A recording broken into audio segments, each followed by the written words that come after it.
All right, people, you guys are watching and and listening to another Nomadic video for your guys' entertainment. Be sure you guys leave a like, leave a comment, share, and of course, subscribe for more epic, cool, awesome, funny content just like this one right here, right now on the Nomadic YouTube channel. Because this shit is for your information and entertainment. So again, be sure you guys leave a like, leave a comment, share, and of course, subscribe for more. Nailed it. All right. We've got a new Nomadic episode for you guys. It is Nomadic News 17.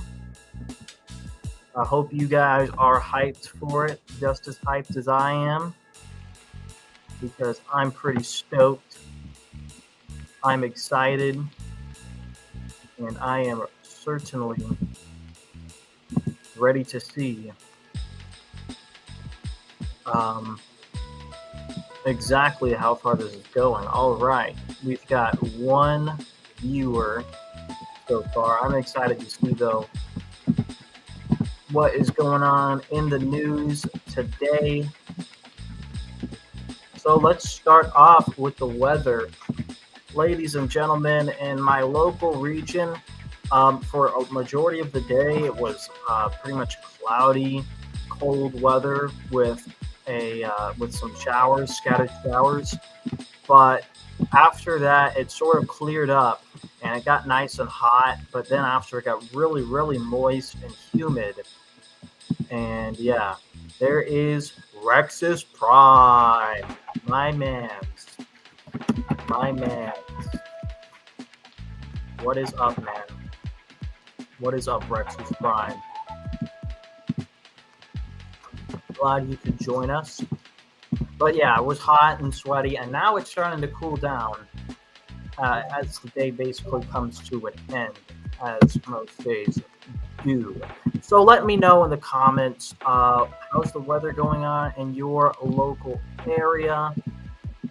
And is there any interesting weather events happening near you? We want to hear you guys sound off in the comments down below or here in the live chat. In other news, the other night, my local area was actually hit with an earthquake. It was a pretty solid medium-sized one. I certainly felt it from where I am, and it's just to let you guys know that there's some volcanic activity coming up. So you guys want to look out for that in the near future. There will be volcanic activity in the news at some point, most likely. We've got two viewers on this live stream today. Very, very interesting. In other news, there's actually a tropical storm heading towards my area as well. It's supposed to hit by the weekend, and we're supposed to get massive amounts of flooding, apparently. That's right. We're supposed to get massive, large-scale amounts of flooding, high wind and surf advisory as well. So put an F in the chat, because guess what? I mean, we're going to get hit with a tropical storm, and it's probably going to suck for a few days, and it's going to cancel a lot of events, that's for sure. So again, put an F in the chat if you possibly can. All right. Well, now we've gotten through the weather. I apologize. My nose is a little bit itchy. You gotta stay hydrated.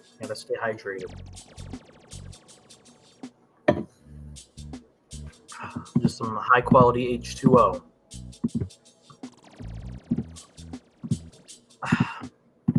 All right, let's see what is next. What is next is I had to talk about the primary election that just recently happened the other week. In my state, which, by the way, in case you don't know, it's Hawaii. In my state, um, we had a recent mayor's um, primary election that just went to a runoff, ladies and gentlemen. It is between Mitch Roth, who is the incumbent, and Dr. Alameda. And I will be voting probably for Dr. Alameda in that election because Mitch Roth has done a terrible job, quite frankly, as mayor. I mean, he was the one responsible for the coronavirus lockdowns that just were very damaging in the long run. And he was pushing for beaches to get shut down. But luckily, the locals went and basically stood up against that and prevented that from happening. But lots of businesses, schools got shut down. Lots of businesses got shut down. Lots of people actually lost their jobs.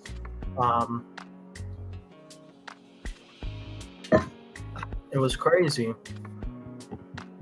And of course, I mean, there was a huge spike in mental health decline as well from those procedures that he went about, which is pretty wild.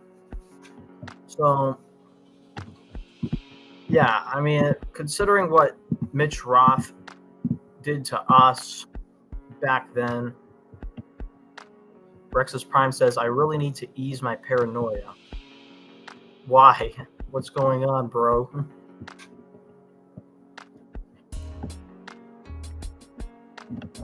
But yeah.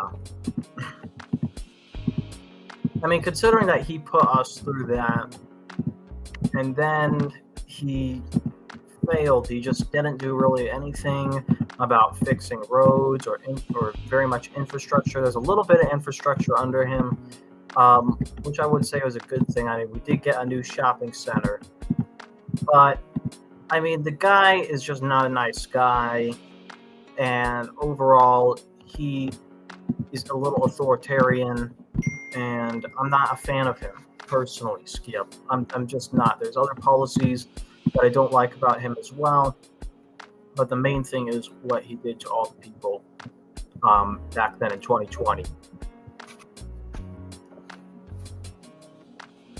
Alexa said his paranoia is causing some mental problems. I mean, I would expect that's probably what would happen if I had paranoia. I would probably have mental problems too.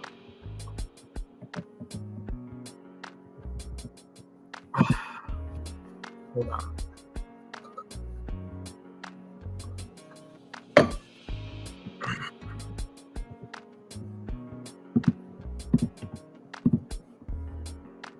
All right. Let's get on to some other news about that primary. Actually, other things about the primary, because there was more than just a mayor's election, by the way. There was also a lot of county council positions up for grabs, and for the most part, it seemed like a lot of incumbents got in, but we did get two new guys with some bright ideas that did get in the city county council. We also had a good incumbent get in over on Oahu, actually. Augie T, an independent candidate, actually ended up winning his race, which was quite interesting, and I'm glad he did, because he's a really great guy, and he speaks up for what's right, and you know, that's a win for independents, not gonna lie. It's a win. It's a big W. But for the most part, it seemed like incumbents won most of the major races. A lot of people were just reelected, and it's unfortunate because I was expecting that a lot of people were upset. Now, what I did show is that the mayor's race here, a lot of people were certainly majorly upset, and rightfully so, with Mitch Roth's performance, and took it out on three different candidates by giving them their vote. There's three major candidates that got them, and a couple minor candidates as well. The fact is I believe that majority of those votes are anti-Mitch Roth, because they're against. They're wanting for another candidate to be in the scene, and those votes, like mine, will likely go to Dr. Chemo Alameda. So that is pretty much how that primary turned out. At least we'll get some change on a local level, which is nice. Local wins are important too, by the way. Local elections are important too. Let's talk about next the Democratic National Convention that's been happening over the last 3 days. I don't know if you guys have been paying attention, but apparently the Democratic National Convention happened recently. There's been some buzz around it, to say the least. I mean, Charlie Kirk was over there, and Charlie Kirk got roasted by some kid who's like a TikTok influencer and politician, which is really interesting to hear about, because I'm like, how do you get beaten by a kid in a debate? But I mean, it was a weird, awkward conversation, and Charlie Kirk just did not help the situation at all. He did not provide any points whatsoever. So, I mean, Charlie Kirk, I mean, he just wasn't debating at his A game for certain there. And I mean, he got roasted. What can you say? Some other things happened at the Democratic National Convention recently as well, including Joe Biden, of course, throwing his endorsement behind Kamala Harris, who's now the presumptive nominee, and now the nominee for the party. Now the convention is essentially over, and she's already done her acceptance speech. Her acceptance speech did happen. The Obamas actually went out and endorsed her, and all the states casted their delegates in basically what was a really strange, like, fake hype sort of thing, because like it just seemed corny.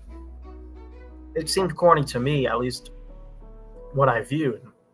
It was all fake hype surrounding for this candidate, Kamala Harris, who has no real policies up in line. She's telling people fake promises, copied one of Trump's promises recently, which was the no taxes on tips thing, which was Trump's idea in the first place, which I still, personally, I don't think he can possibly get it through, because, I mean, if he tries to get it, it has to pass through the House, and it might pass the House if Republicans keep it, but most likely, I believe Democrats are probably going to end up getting potentially a tie or 1-point majority, narrowly hanging on in the Senate.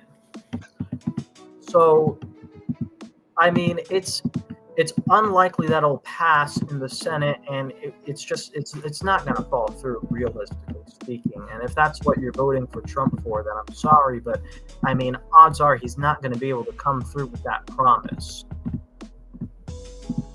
But yeah, there's,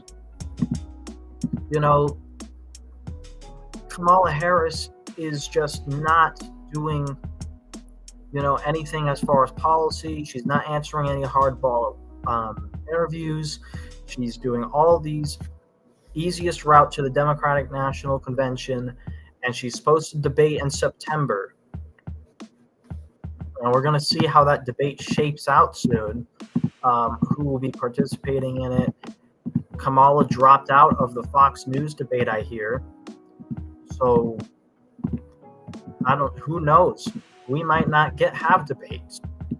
If both candidates decide, Trump decides that he doesn't want to do ABC, and if Kamala decides she doesn't want to do Fox News, I mean, it could be really bad news for the debate scene if you're trying to watch another debate. And I worry that about not having those debates because, you know, that's that's part of politics. We need those conversations, and both of these guys, these two-party presidential candidates, seem to be ignoring the will of the people to have these debates and these conversations. And instead, they'd rather separate by party lines and divide the people instead. And it's called divide and conquer. And you're going to be misinformed, and you'll be shut down. You'll get shadow banned, and you'll be put in this algorithm and forced to vote for two parties. At least that's what could potentially happen as far as the debates go. But that's basically the political landscape with the two parties. And here is the RFK Jr. news, which is pretty much the main headline for today. But I have one more surprise news up my sleeve after this one. But let me go ahead and screen share this. It is Kennedy to address the nation, and is from Phoenix, Arizona, August 2021. So tomorrow, August 2020, and August 23rd, 2024. My bad. At 2 p.m. Eastern Standard Time. He's supposed to address the nation. Independent presidential candidate Robert Kennedy Jr. will address the nation live on Friday about the present historical moment and his path forward. Now, I heard this exact thing earlier on the radio the other day, and I think my radio host, I think he did a good job at just giving the facts. He just said, because he said, yes, there's rumors that Kennedy actually may drop out of the race. And this stems from Nicole Shanahan saying on the Impact Theory podcast, which I suggest people, you guys should go check out that podcast that Nicole Shanahan over from Impact Theory did. They had an interesting podcast, and it seemed like it was one of those moments where Nicole was trying to be very realistic with the host and with the people that are watching at home, and basically said that, a potential dropping out and siding with Trump is a possibility. Very much a possibility, apparently. Now, we had heard these rumors for months, people. We've heard all about these rumors about Robert Kennedy Jr. potentially doing something with Donald Trump. Way back in the day, back in the summer, earlier in the summer, it was Donald Trump asking RFK Jr. to be vice president. And RFK Jr. said no. Cheryl Hines, my wife, would not be very happy with that in the first place. And the other thing that he said is that him and Donald Trump also don't get along on a lot of the issues, especially in regards to the environment, where they have their most major disagreements on. So there's that.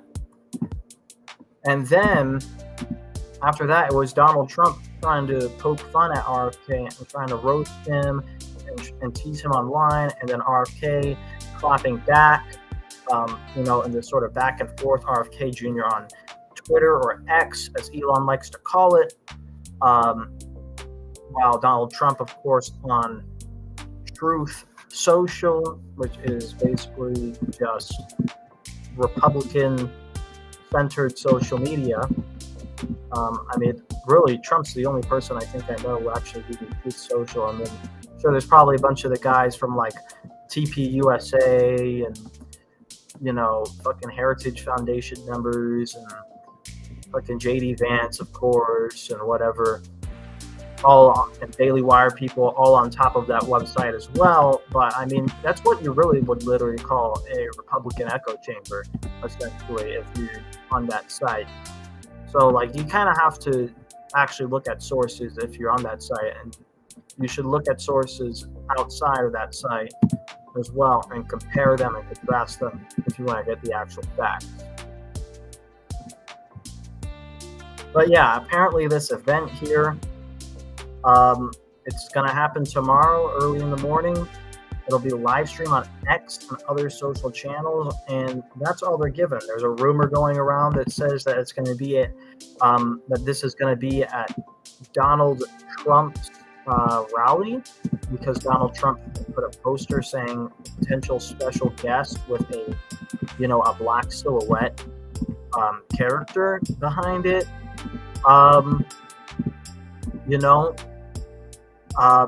And because they really don't give a location here, I mean, I can't exactly confirm or deny. I would certainly be shocked if RFK Jr. is speaking at this, I guess, Trump rally in Glendale. I'd be shocked. It says RSVP media must request press credential com with press address and the subject line, the name, outlet, title, phone number. Like, all they give you is that there's going to be press at the event, that it's going to be hosted online. So it could very well be a completely separate address. I mean, this could be RFK Jr. sitting in a room doing a video online instead, somewhere in Phoenix, Arizona, or going at a completely different ballroom, or at a completely different event in Phoenix, because Trump is supposed to be in the suburb in Glendale. Well, all we get here is that he's just going to be in Phoenix. So there's a possibility for that. I mean, there's so many options. You really don't know what could be possibly next. Dr. Dogelord, he says, what is up? I'm a bit late. It's okay. We're just talking about this RFK situation that, quite frankly, from the campaign, we should all be concerned about. Let's talk about the potential path forward that RFK Jr. may address. Okay, let's talk about it. So let's say that what the media is saying is true, right? RFK Jr. decides literally tomorrow that he's going to show up, he's going to stand on a Trump rally stage, and he's going to essentially, the press is saying he's going to endorse, but I think it's more going to be like, I'm going to support our Donald Trump as a cabinet member if they decide to do that. And there better be, for RFK Jr., he better have a solid contract with Donald Trump to be a cabinet member. He needs to have it in writing and ink and perfect legal if he wants to be a cabinet member, because you never know. Trump could win the election, and he could say earlier, RFK Jr., he's going to be the head of HHS, which is what Nicole Shanahan had hinted at as a potential offering from Donald Trump, especially given that we saw Donald Trump and RFK Jr. on the phone with each other in a leaked video from the campaign, which for some reason a lot of conservatives got angry about. You could potentially see that, but I think RFK Jr., you shouldn't sell that out for a maybe, or for like a what if, right? He shouldn't do that. Because that would be losing all the momentum. Okay, what you've got over Trump here, and you want to actually make a difference. You want to get the ideas that you're interested in fought for, right? You have to actually have a position, an agreement to become a czar of something, or in letter or legal ink on a contract that says, hey, I'm going to be the cabinet member, head secretary of the Department of Human Health Services, or the fucking FDA, or director of the CIA or attorney general or whatever, one of those positions, right? If you want to do that, you can't do that on a what if or maybe from Donald Trump. You have to have it in ink, because otherwise he can backstab you. He can very easily win the election and then be like, sorry, buddy, I'm not doing that, which is absolutely possible. It's absolutely possible that Trump could try to do that. I believe RFK is smarter than that. I don't think that he would sell out on a what if or maybe. I think he would actually have a real written agreement that's signed by both parties to do this, what maybe Nicole Shanahan is calling this unity government, where RFK, Shanahan, Tulsi Gabbard, Dr. Ben Carson, Elon Musk, Tim Scott are all in this sort of cabinet. And with that, personally, I would probably end up voting for that if that's the case. If it's all those people that I just mentioned, it sounds like a good deal, and it would mean that Trump's cabinet would be more of a moderate cabinet, which I like about that. It would mean that there would be more freedom first, and they're not going to sell out to corporations or big pharma or whatever. And it means that it's a step in the right direction, and it's furthering the career and furthering the policies that we actually want to see. Now that's a possibility. I'm open to that possibility. That's fine. Another possibility is RFK Jr. isn't at the Trump rally. He's somewhere else, whether it's social media only, which is what I'm getting from the campaign, that this is going to be a social media event. If it wasn't going to be on social media, I mean, if this was going to be at a Trump rally, I should say, he would announce that, hey, this is going to be at the Trump rally. He'd drop all these cases that he's doing, because right now he's supposed to be suing Joe Biden, apparently. And he's got a whole bunch of cases in all these states, and he'd drop them, and he'd say, hey, I'm dropping out of the race. Good luck, guys. Here's Donald Trump. He would do that. But, I think that this might not be at the Trump rally. There's a potential that it might not be at the Trump rally, like some of the media is reporting. And what happens then? What happens then?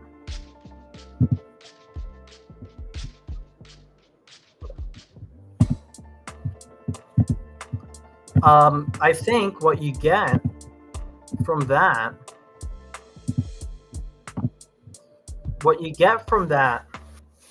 is that you might end up having RFK basically clear the air and say, hey, I'm not dropping out of the race. It's a nothing burger, guys.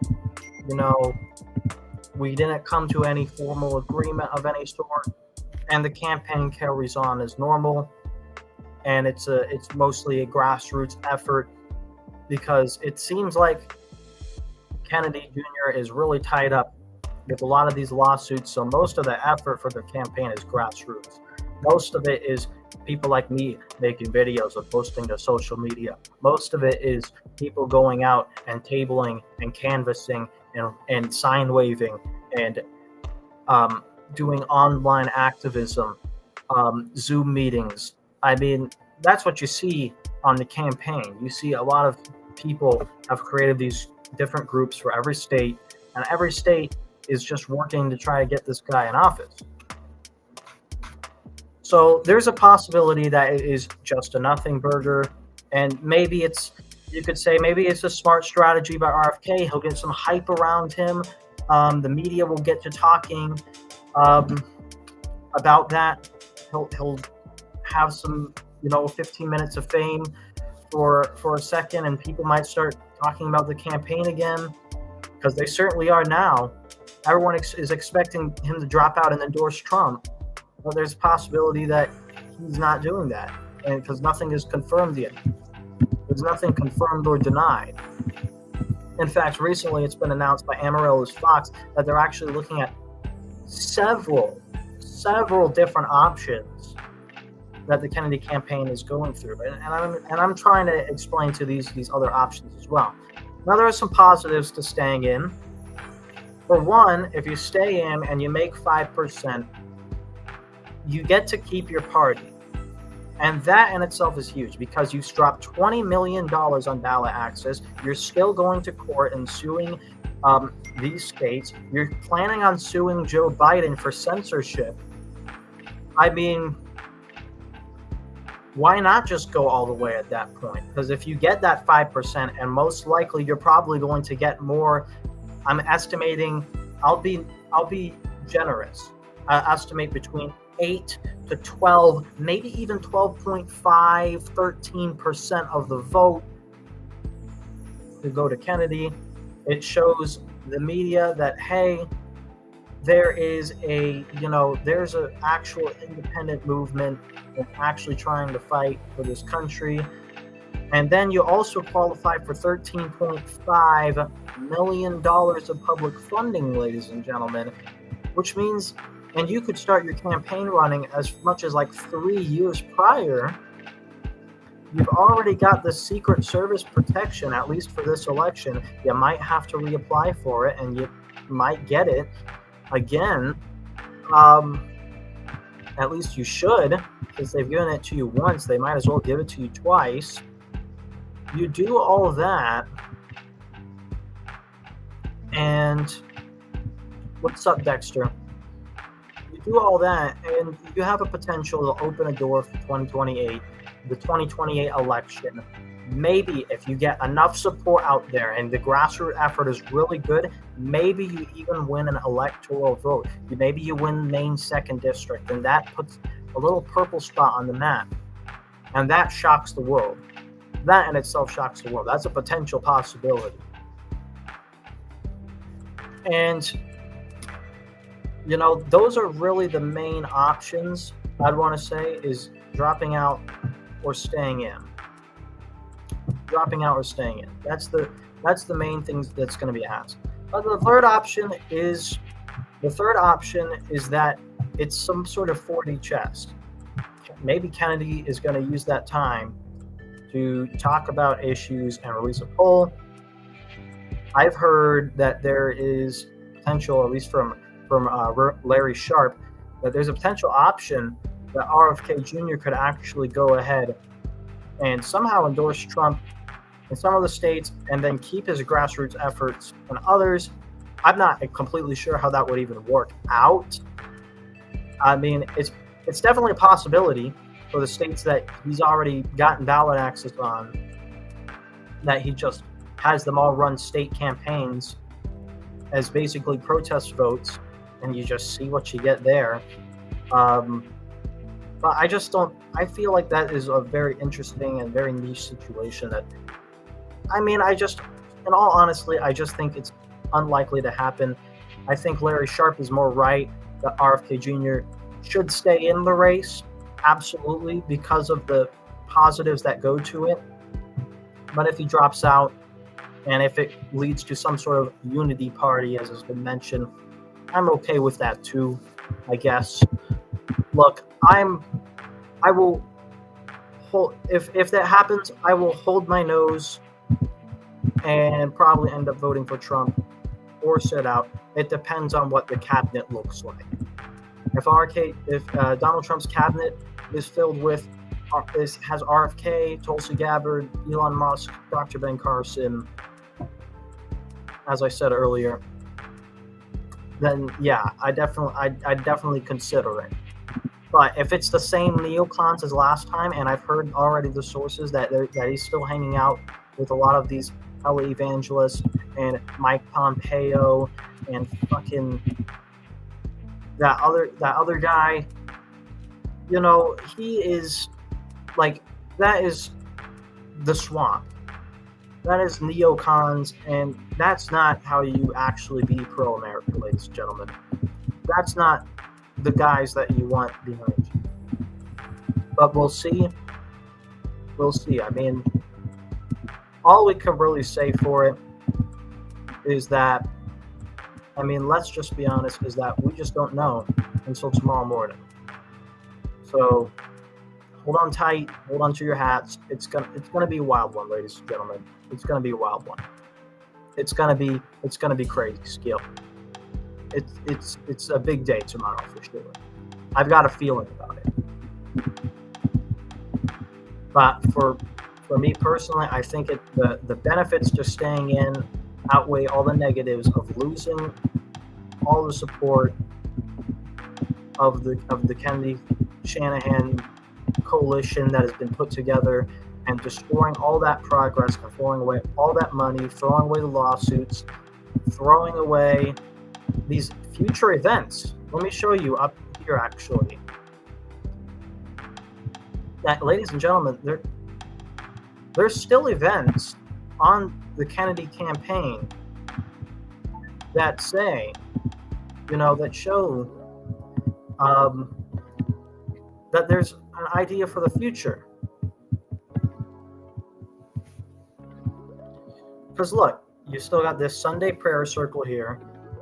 There's a star-studded sunset cruise with Robert Kennedy Jr. and Cheryl Hines. I mean, that's going to happen regardless.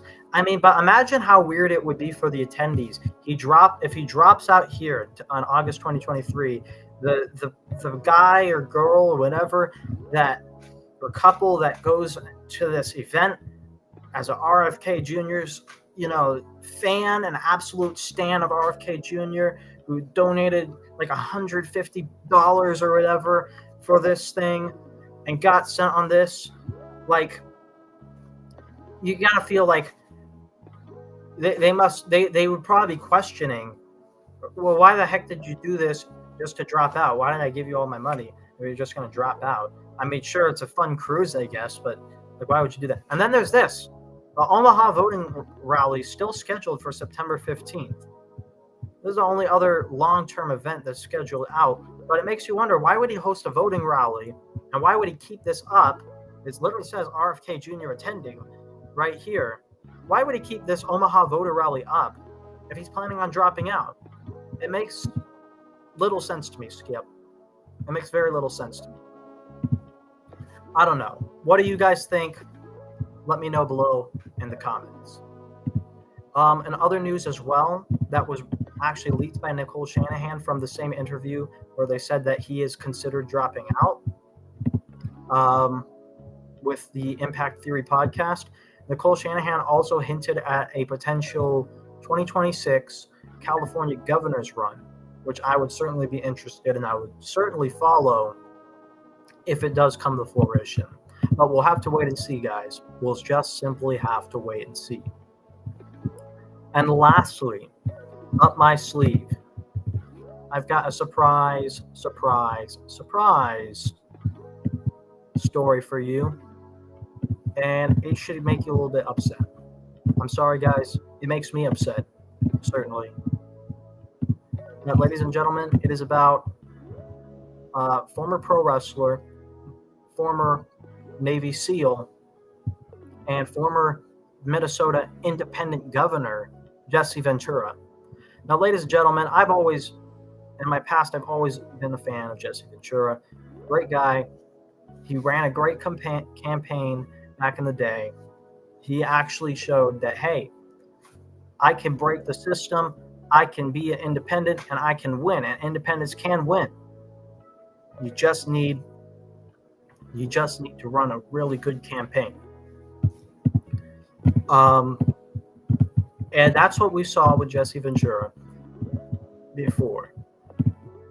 He certainly was a person who stood up for freedom, for America, for liberty, for the Constitution, and for bipartisanship in politics. And he really did a great job in the system at breaking it. And trying to prove people wrong.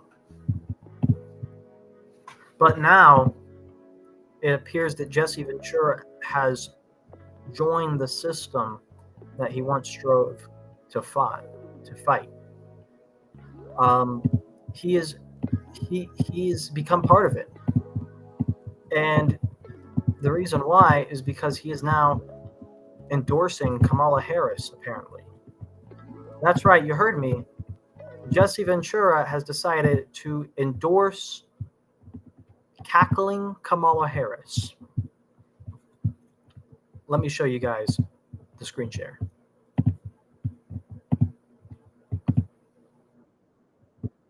Governor's a third-party candidate. Why are you supporting the Democratic ticket? Well, why am I supporting it? I'm doing it for a selfish reason. I've been alive now. I'm 73 years old. So when you look, there's only one election every 4 years now. So I don't know how many more I'm going to see in my lifetime. I had the good fortune of seeing our first Black American president, seeing him get elected, President Obama, and reelected. Now, my selfish reason is this. I don't want to die and not see a woman president. And I think this is the opportunity for one to get the job. I think it's highly long overdue. If you look at how voting came about in America, white men could always vote. Then black men were included, or black people, and then finally women. So if you go in that category, women deserve the opportunity now to be the commander-in-chief and to lead this country. After all, us men have screwed it up enough, haven't we? So to be clear, though, you're not basing it on policies, you're just basing it on gender? No, I'm basing it also on policy. I believe in a woman's right to make her own decisions about her health care. I'm hugely involved in support of that. I also support the Constitution of the United States of America. And when I see a party that attacked the Constitution, injured 141 police officers, they allowed a Confederate flag to be run through my Capitol, and no one's ever apologized for it. And now they're giving me a presidential candidate who's a convicted sexual abuser. He's a convicted felon, and he's also a draft dodger from my war, the era of Vietnam. He's a rich white boy who got out of the draft because he's rich and white. So let's talk about that issue. J.D. Vance, as you know, did the Sunday morning show rounds this weekend. He was pressed on his accusations of, quote, stolen valor that he's levied at Tim Walz. You served in the military and during, as you say, the Vietnam War. I want to get your reaction, so let's listen. This is what one of the things Vance said. Criticized his retirement decision, and most importantly, Dana, I criticized his lying about his own record, okay?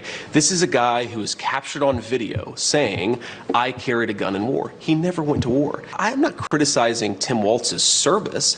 I'm criticizing the fact that he lied about his service for political gain. What do you make of that? I think it's shameful on the part of Vance. You don't criticize anybody about their service. If they were honorably discharged, they did the job they were asked to do. Tim Walz enlisted at 17 years of age into the National Guard, served 24 years, and they're complaining that he didn't deploy with his unit to Iraq. Well, here's a question that Mr. Vance ought to be asking. Why is a National Guard unit being sent to Iraq in the first place? Well, let's review how that happened. Well, that happened during the George Bush, Dick Cheney war with Iraq, the lies, no weapons of mass destruction, no ties to Al-Qaeda, nothing to do with 9/11. But that's not Trump and Vance's fault. So, wait a minute, let me finish. So they needed bodies. They could not get the bodies through a draft. That's political suicide. So George Bush signed an executive order using the National Guard. It's a good thing I didn't run for a second term because I would have refused to allow my National Guard. They are called the National Guard. That means they guard our nation. It doesn't mean you send them off to foreign countries. And this is a guy who had 24 years in. He's an E9. He's not going to go on deployment and be leading a patrol. Give me a break, Mr. Vance. What you're doing is shameful, and it's embarrassing to the United States Marine Corps. I served with a lot of Marines. Marines have great respect for themselves and respect for everybody. We had to go in ahead of the Marines to ensure they could get to shore safely and do their jobs. Everybody works together and does their job in the military, regardless of what it is. And I think it's shameful Mr. Vance would break a rule among veterans and criticize another veteran for his honorable service. Thanks for watching. Go to joinnn.com. So you heard it, folks. You heard it first. That Jesse Ventura, mind-blowingly, has decided to sell out all of his values. Remember, there's the same guy who ran as an independent. He ran as an independent for Minnesota governor. Third party. Ran one of the very few successful third-party campaigns in this country. He ran as a third party and won in Minnesota. He did a damn good job there. He did a conspiracy podcast. He's talked with Joe Rogan and Larry King and Bill Maher and Dave Rubin and Rick Rubin and all these guys, you know, that do all these podcasts. He's talked to all these people, had eye-opening, mind-opening experiences. He even recently, and by recently I mean literally 6 months ago, was at a RFK Jr. rally and was speaking on stage. And this is his words. This is what he had to say. I'll be screen sharing it right now. There we go. Please excuse me because I left office in '03 and I have not worn a tie or suit since. So I'm out here now in Arizona and I didn't bring a tie or a suit with me because I heard in Arizona you don't need it. You wear blue jeans and golf shirts and T-shirts. And so I fit in pretty good now as a Minnesotan who's now transplanted to Arizona. But anyway, I'm here in support of Robert F. Kennedy's bid for President of the United States. And I support this because I have been a person of the third party my entire political career and my entire adult lifetime. I go way back. I voted for John Anderson back in 1980, for those of you that are old enough to remember that. So I have been a third party person my entire life. I support the third party movement. Ralph Nader had it best when he called it the two-party dictatorship, because that's what it is. And you're seeing right now, the very reason we need to elect somebody other than Democrats or Republicans. And that reason is this. You're seeing it right now with this border bill where they put their party before the country. Bear that in mind. Democrats and Republicans always put their party first, then it's their money bag donors that give them the money. And let's see, we the people, we could end up about fourth or fifth on the list. But rest assured, it's their party first, not the country. And you're seeing that right now. They could pass this bill, but they're not doing it. Why? Because of party politics and election coming this fall. So let everybody suffer while they put their parties first. Well, that's why we need to elect independents. I won the election in Minnesota. I took on the Democrats and Republicans. And I was talking with Bobby earlier, and I think I amazed him a little bit when I told him I only raised $300,000 to become the governor of Minnesota. I can tell you this. I made more money doing the job than what I spent to get it. There isn't an elected official in the last 100 years to a major office who can say that. I made more money doing the job than I did spent to get it. And that's what you're looking at today. You talk about wasteful spending. How about the wasteful spending on these political parties and the money that just goes down, for lack of a better term, down the toilet with this fundraising and all that stuff? I don't need that, and Bobby doesn't need it either. Bobby will make it on ideas. That's what I ran on in Minnesota, ideas. And the people responded. The voter turnout rose and went sky high in Minnesota. Bobby can do the same thing nationally. He can, if all we need is for people to believe, and I'm your example. I beat the Democrats and Republicans at the same time. They can be beaten. They can be beaten. And how you beat them is with ideas. How you beat them is with people responding to those ideas. And how you beat them is by putting America first. The United States first, not yourself. This isn't about yourself, and this isn't about your political party. It's about our country. And right now, our country needs Robert F. Kennedy Jr. And all third-party candidates. I believe it was John Adams warned us. He said, when political parties take over the government, say goodbye to the government that you know. Well, he warned us, and we're on the brink right now, because these two dysfunctional parties that are running this country, they've been doing it now for, 50 years or more, and with the same results.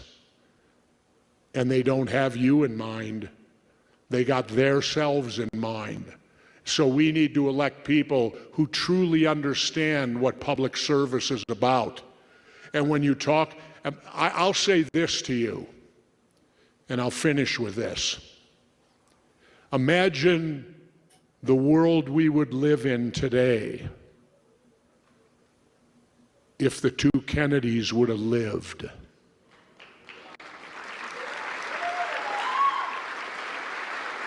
There would have been no Vietnam. There would have been no Cold War. We'd be friends with Cuba. This world would be, you wouldn't recognize it today. And so I always say Jack Kennedy was the greatest president of all in my lifetime. And the reason I say that is because they let him serve the least amount. He didn't even get one term. That's why he's the best, because they wouldn't let him go past not even one term. Well, maybe it's time to elect another Kennedy.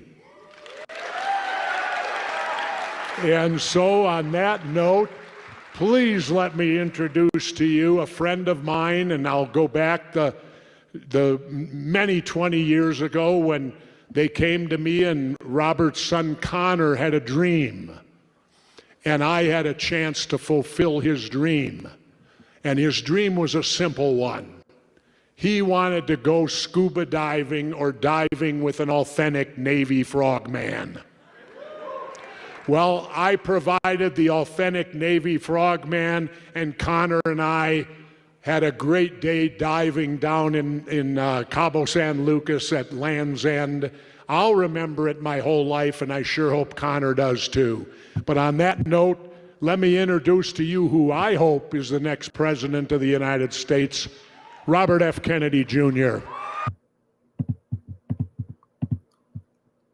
So, as you see there, we're looking at two very different opinions from Jesse Ventura. So, if by some magic miracle, Jesse Ventura is going to watch this stream somehow, what is it going to be? Are you on Team Kennedy? Are you with Kamala? Because the one that I just showed you, the Jesse Ventura from 6 months ago, I mean, he was all macho, hustle and bustle, let's do this, hyped up for RFK Jr. He was all about third parties. He was against the duopoly. He was for America first, freedom, the USA, and all of that. He was 100% right there on board. And you could tell he was being very honest. And he even said in his own words that it's not about himself, it's about selflessness. But the new Jesse Ventura wants Kamala Harris. And he doesn't really provide any reasons for why he wants Kamala Harris, other than that it's a selfish reason, which completely goes against his prior word. It's a selfish reason that he wants to see a woman president. Well, doesn't it matter about the substance of the woman president, not just if they're a woman? Does it matter about policy? Because I can guarantee you Kamala Harris is not pushing the policy that you want to see fit. She is not pushing those ideas. There is no world where Jesse Ventura's ideals are put to great use in a Kamala Harris presidency with Mr. Walz as vice president. Now, granted, I do agree with some of the criticism about Donald Trump that Jesse Ventura has. Yes, he did do some sexual misconduct with E. Jean Carroll. Yes, he absolutely did dodge the draft because he's filthy rich. Yeah, I totally get that. Yes, J.D. Vance not following by Veterans Code and respecting other people's service. I 100% agree. Yes, that is to be frowned upon. That is to be criticized. That is to be looked in. But it doesn't mean you throw out all your values.